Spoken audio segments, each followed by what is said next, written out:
Hello folks, and welcome to this video.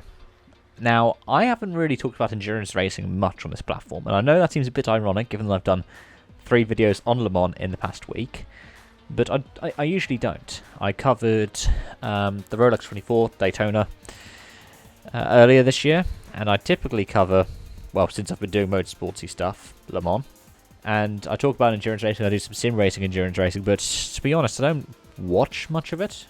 IMSA I'm more likely to watch because it's free to watch here in the UK. WEC isn't. But what I want to talk about today is the kind of convergence.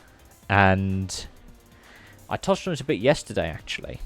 Talking about how we've got 5 committed for Hypercar, 5 committed for LMDH, with the 2 series expected to converge with 2 series of cars. And also with the idea that GTE is going to be replaced in a couple of years with a GT3 derived formula, which hopefully will just be GTEs. I mean, GT3s, my bad, I'm having a reaction to my second vaccine, so brain fog is being very much a thing right now.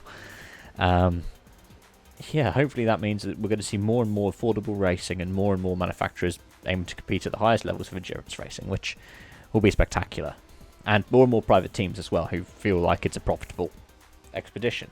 Now, I don't think it's necessarily going to be the case that LMHs go across, so the Hypercars go across to IMSA. They're typically the ACO, so World Endurance Championship regulations. LMDHs, I reckon, are more likely to go across, either in private hands or in some cases in manufacturer hands. So let's talk about the 5 Hypercars we have so far. You have Toyota, you have Glickenhaus, you have Peugeot and Bicolors, who are going to be coming in next year, and Ferrari is slated to come in 2023. In the LMDH, because it comes in around 2023, you've got 5 people committed to come in for then. Acura, Audi, BMW, Cadillac and Porsche. And with Audi and Porsche, they're both going to be derived from the same chassis. So it's a bit like the Audi R8 and the Lamborghini Huracan in GT3. They're essentially the same base, just with a different shell over the top of it, which is an affordable way to do it. It's very on-brand for the Volkswagen Group, but then again, the Volkswagen Group, when they had Skoda and Seat compete against each other in WRC, didn't do anything like that. Likewise, when they have had Skoda and VW compete against each other in rallying, they haven't really done anything like that. They usually have their own specific departments, even though, quite funnily, for the Rally 2/R5 program, they were based on essentially the same car.